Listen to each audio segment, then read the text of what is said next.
சங்கீதம் எடுத்துக்கொள்ளும். 119வது சங்கீதம். கர்த்தருடைய வேதத்தின்படி நடக்கிற உத்தம மார்க்கத்தார் பாக்கியவான்கள். அவர்கள் அநியாயம் செய்வதில்லை, அவருடைய வழிகளில் நடக்கிறார்கள். உமது பிரமாணங்களை கைக்கொள்ளும்படி என் நடைகள் ஸ்திரப்பட்டால் நலமாயிருக்கும். உம்முடைய நீதி நியாயங்களை நான் கற்றுக்கொள்ளும் போது செம்மையான இருதயத்தால் உம்மை துதிப்பேன். வாலிபன் தன் வழியை எதினால் சுத்தம் பண்ணுவான், உமது வசனத்தின்படி தன்னை காத்து கொள்ளுகிறதுனால் தானே.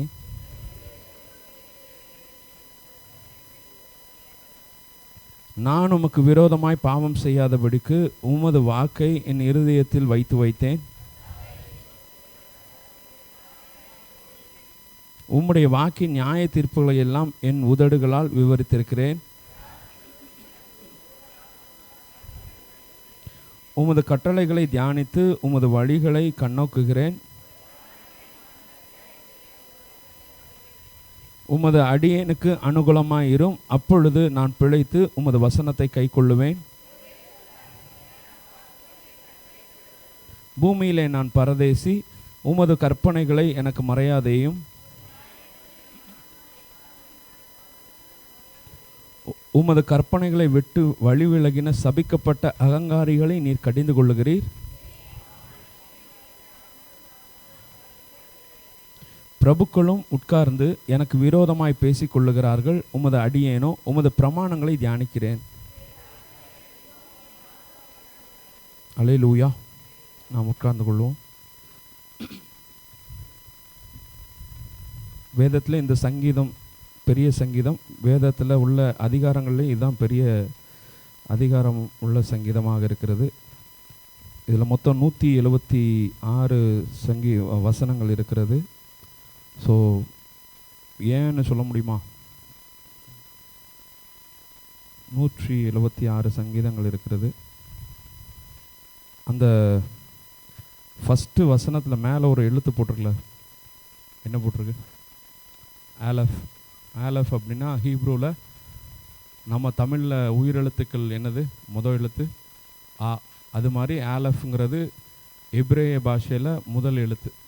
இந்த சங்கீதத்தை வந்து அவங்க எப்படி எடுத்திருக்கிறாங்கன்னா, கவிதை நடையில் சொல்லியிருக்கிறாங்க. ஏற்கனவே பாஸ்டர் பைபிளில் நிறைய புஸ்தகங்களை வந்து கவிதை நடையில் எழுதியிருப்போம். அதில் இது வந்து கவிதை நடையில் எழுதுகிறதுக்காக அவங்க வந்து இப்படி போட்டிருக்கிறாங்க. ஸோ ஒவ்வொரு உயிரெழுத்துக்கும், எபிரேய பாஷையில் உள்ள ஒவ்வொரு உயிரெழுத்துக்கும் 8 வசனங்களாக பிரித்து 8 × 22 மொத்தம் 22 எழுத்துக்கள் இருக்குது. எபிரேயத்தில் எத்தனை எழுத்துக்கள் இருக்குது? உயிரெழுத்துக்கள் எத்தனை இருக்குது தமிழில்? சரி, உயிரெழுத்துக்கள் 12 இருக்குது. அது மாதிரி எபிரேய பாஷையில் உயிரெழுத்துக்கள் எத்தனை இருக்குது? தமிழில் தான் 12. இதில் என்னது? 22 எழுத்துக்கள். ஸோ 22 × 8 170. ஆமாம், அதுதான் கொடுத்துருக்குது. ஸோ இந்த நம்ம வாசித்ததில் பிரதானமாக அவர் சங்கீதக்காரன் சொல்கிறது என்ன சொல்கிறாருன்னா, நம்முடைய சிந்தையில் கர்த்தருடைய வசனம் இருக்கணும் அப்படிங்கிறத அவர் சொல்லுகிறார். நீங்கள் எடுத்து ஒரே ஒரு வசனத்தை வாசிங்க. 11வது வசனம், 119வது சங்கீதத்தில் 11வது வசனம். பக்கத்தில் உள்ளவங்களுக்கு சொல்லக்கூடாது, எனக்கு சொல்லணும் சத்தமா. நான் உமக்கு விரோதமாய் பாவம் செய்யாதபடிக்கு உமது வாக்கை என் இருதயத்தில் வைத்தேன். கர்த்தருக்கு விரோதமான பாவம் அப்படின்னா என்ன பாவம்? பாவம்னாலே விரோதம். அல்லேலூயா. கர்த்தர் இந்த விஷயத்தை பண்ணாதன்னு சொல்லுவார்.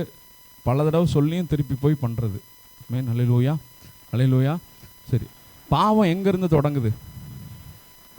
ஆதாம்கிட்டருந்துன்னு சொல்லாதீங்க, உங்களுக்குள்ளே எங்கேருந்து தொடங்குது? ஆதாம்கிட்டருந்து தான் தொடங்குச்சு பாவம். எங்கேருந்து தொடங்குது? இருதயத்துலையா? இப்படின்னா கண்ணில் இருந்தா? சரி, ஓகே, சிந்தையிலேருந்து தொடங்குது. எல்லாம் சொன்னது கரெக்டு தான். பட் ஃபஸ்ட்டு ஒரு பாவம் உருவாகிறது எங்கேருந்து உருவாகுது? சிந்தையில் உருவாது. நீங்கள் எடுத்து வாசிங்க ரோமர் 7வது அதிகாரத்தில்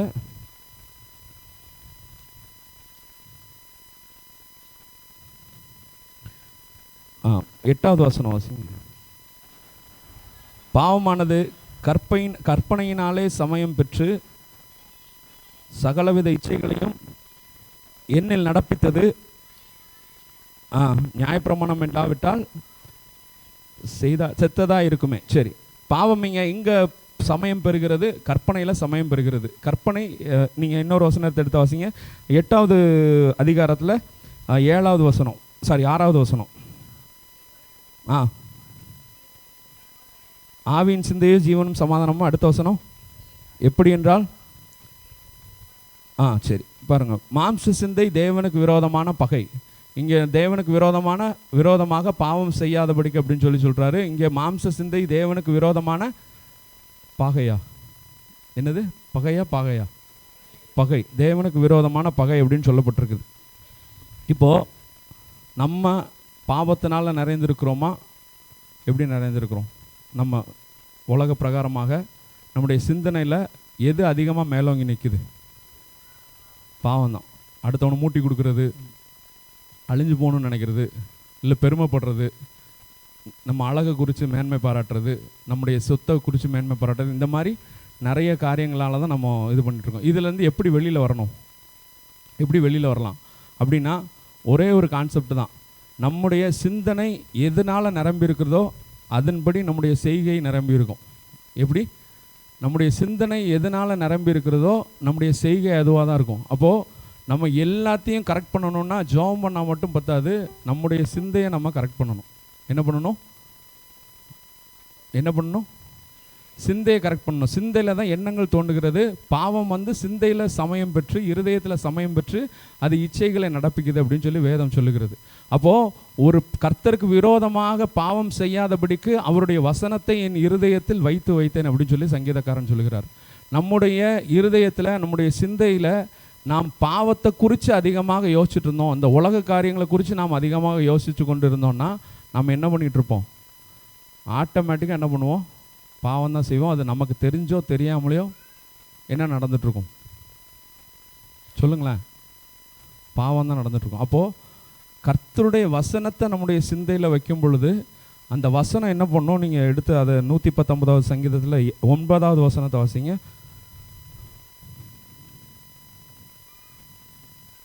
119. வாலிபன் தன் வழியை எதினால் சுத்தம் பண்ணுவான்? உமது வசனத்தின்படி தன்னை காத்து கொள்ளுகிறதுனால தானே. அப்போது நம்முடைய வழி சுத்தமாக வேணும் அப்படின்னா நம்ம சாதாரணமாக நம்ம என்ன சொல்லுவோம்? என் பாவங்கள் இயேசு கிறிஸ்துவின் இரத்தத்தினால கழுவப்பட்டுருச்சு அப்படின்னு சொல்லுவோம். ஆனால் என் இருதயத்தில், என் சிந்தையில் இருக்கிற பாவத்தை நான் எப்படி பிறப்பிடம், என்னோட செய்கையின் பிறப்பிடம் எது? தாமிரபரணியோட பிறப்பிடம்னு ஒரு இடம் இருக்குது, காவேரியோட பிறப்பிடம் தலைக்காவேரின்னு சொல்லியிருக்கு. ஒரு ஊற்று இருக்குது. என் சிந்தனைக்கு, என் உடம்புக்கு ஒரு ஊற்று இருக்குது. அந்த ஊற்று வழியாக தான் என்ன வருது? என் சிந்தனை வருது.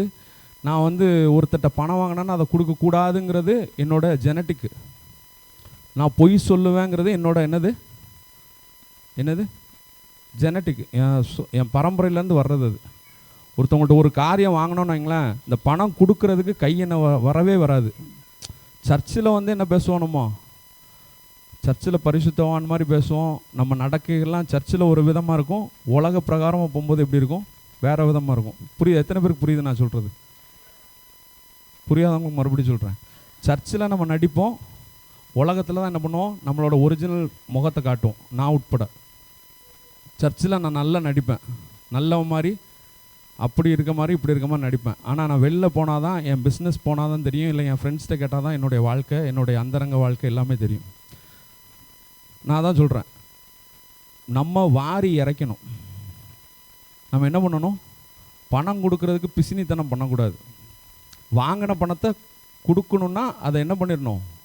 கொடுத்துடணும். அது கடனாக இருக்கலாம், இல்லை கைமாத்தான் வாங்கியிருக்கலாம், எப்படினாலும் வாங்கியிருக்கலாம். அதில் நம்ம கையை இது பண்ணக்கூடாது. அப்போ நீங்கள் இன்னும் கொடுக்காமல் இருக்கீங்க, வாங்கின பணத்தை கொடுக்காமல் இருக்கீங்கன்னா இன்னும் பிசாசோட கையில் தான் இருக்கீங்க, கர்த்தரோட கையில் இல்லை. பொய் சொல்லிக்கிட்டே இருக்கீங்க அப்படின்னா இன்னும் நீங்கள் எங்கே இருக்கீங்க? பிசாசோட கையில் தான் இருக்கீங்க. கர்த்தர் கரத்துக்குள்ளே இன்னும் போகல. நீங்கள் பெருமையாக பேசிக்கிட்டே இருக்கீங்கன்னா நீங்கள் எங்கே இருக்கீங்க? இன்னும் பிசாசோட கரத்துக்குள்ளே தான் இருக்கீங்க. இன்னும் வேற என்ன சொல்கிறது, பொறாமப்பட்டு இருக்கீங்கன்னா இன்னும் எங்கே இருக்கீங்க? கஞ்சத்தனம் பண்ணுறீங்கன்னா இன்னும் எங்கே இருக்கீங்க? கஞ்சத்தனம் பண்ணுறது மீன்ஸ் சிக்கனமாக இருக்கிறது வேறு, கஞ்சத்தனமாக இருக்கிறது வேறு. என்னது சொல்லுங்களேன், பக்கத்தில் கை கொடுத்து சொல்லுங்களேன். சிக்கனமாக இருக்கிறது வேறு, கஞ்சத்தனமாக இருக்கிறது வேறு. எதுக்கு செலவு பண்ணணுமோ அதுக்கு என்ன பண்ணணும்? செலவு பண்ணி தான் ஆகணும். ஆமென், ஹல்லேலூயா, ஹல்லேலூயா. இப்படி நான் பேசுனா பல காரியங்கள் பேசுவேன். இச்சைகள் இருக்குது, கோல் மூட்டுறது இருக்குது, ஒருத்தன் வீணாக போகணுங்கிறது இருக்குது. நிறைய ஊழியக்காரங்களே இப்படி பண்ணிகிட்ருக்காங்க. நிறைய குடும்பங்கள் வீணாக போகணும்னு நிறைய பண்ணிகிட்ருக்காங்க. ஸோ இப்படி போயிட்டுருக்கு. இப்போ இதுக்கெல்லாம் எங்கே பிரச்சனை ஸ்டார்ட் ஆகுது? நான் சொன்னது போல் சிந்தையில் தான் பிரச்சனை ஸ்டார்ட் ஆகுது. அப்போ சிந்தையை கரெக்ட் பண்ணிட்டா ஆட்டோமேட்டிக்காக என்ன ஆகிடும்? பைப்பில் வர்ற தண்ணி கலங்கலாக இருந்தால் பிடிக்கிற குடம்லாம் எப்படி இருக்கும்? பைப்பு தண்ணி நல்லா குவாலிட்டியாக இருந்தால் பிடிக்கிற தண்ணி எப்படி இருக்கும்? அப்போது நம்முடைய சிந்தையை மாற்றணும். இப்போ இந்த சிந்தையை மாற்றுகிறது எப்படி அப்படிங்கிறது அந்த முந்தின வசனத்துலேயும் நம்ம சொல்லியிருக்கிறோம். வாலிபன் தன் வழியை எதனால் சுத்தம் பண்ணுவான்? உமது வசனத்தின்படி தன்னை காத்து கொள்ளுகிறதுனால தானே. அப்போது நீங்கள் எதனால் நிரம்பி இருக்கிறீங்க அப்படின்னு இந்த வேலையில் யோசிச்சு பாருங்கள். எதை குறித்து நீங்கள் அதிகமாக சிந்திச்சிட்ருக்கீங்கிறத யோசிச்சு பாருங்கள். நீங்கள் வசனத்தை குறித்து அதிகமாக சிந்திச்சிங்கன்னா, வசனங்கள் அதிகமாக நீங்கள் படிக்க ஆரம்பிச்சிங்கன்னா, வசனங்கள் உங்கள் வாழ்க்கைக்குள்ளே போக ஆரம்பிச்சிச்சுன்னா நீங்கள் எப்படி மாறுவீங்க? கிறிஸ்துவை போல் மாறுவீங்க. வசனம் போகாமல் இருந்தீங்கன்னா இங்கே சர்ச்சில் மட்டும்தான் நீங்கள் நல்லவனாக நடிப்பீங்க, நீதிமானாக நடிப்பீங்க. ஆனால் வெளியில் போனால் அவங்க வாழ்க்கை எப்படி இருக்கும்? எப்படி இருக்கும் சொல்லுங்களேன்? வெளியில் போனால் எப்படி இருக்கும்? நீதிமானாக இருக்குமா? எப்படி இருக்கும்? அப்போது இது ஒரே ஒரு விஷயந்தான் நான் சொல்ல விரும்புகிறேன். இந்த வசனத்தை திருப்பி நீங்கள் போய் படிங்க. நம்ம படித்தது 119 24 வசனம் வரைக்கும் அவர் சொல்கிறது ஃபுல்லாக கர்த்தருடைய வசனத்தை என் இருதயத்தில் வைக்கிறேன், என் சிந்தையில் வைக்கிறேன், என் எண்ணங்களில் வைக்கிறேன். அதுதான் என்னை பாதுகாத்துக்கொள்ளும். அதுதான் நான் பாவம் செய்யாதபடிக்கு என்னை தடுக்கும் அப்படின்னு சொல்கிறாரு. உங்களுடைய எண்ணங்கள் ஒருவேளை தவறான காரியங்கள்னால பாவங்களினால் நிலைந்திருந்தது அப்படின்னு சொன்னால் நீங்கள் இந்த வேலையில் ஒப்பு கொடுங்க. கர்த்தாவே, இந்த வாழ்க்கை எனக்கு வேண்டாம், நான் உமக்கு பிரியமான வாழ்க்கையை வாழணும், நான் உம்மை பிரதிபலிக்கிற வாழ்க்கையை வாழணும். அதற்கு என் சிந்தை மாம்சத்திற்கு ஏதுவாக இராமல் ஆவிக்கு ஏதுவாக மாறட்டும். ஆவி தான் ஜீவனும் சமாதானத்தையும் கொடுக்கும், மாம்சம் எப்பொழுதும் பிரச்சனையை தான் பிறப்பிக்கும். ஆமென். நீ தலைகளை கை வச்சு சொல்லுங்களேன். மாம்சம் எப்பொழுதும்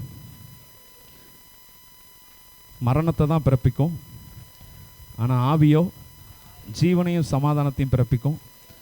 கர்த்தாவே, உம்முடைய ஆவி என்னுடைய சிந்தைக்குள் இப்பொழுது இறங்குவதாக நான் என்னை முழுமையாக அர்ப்பணிக்கிறேன்.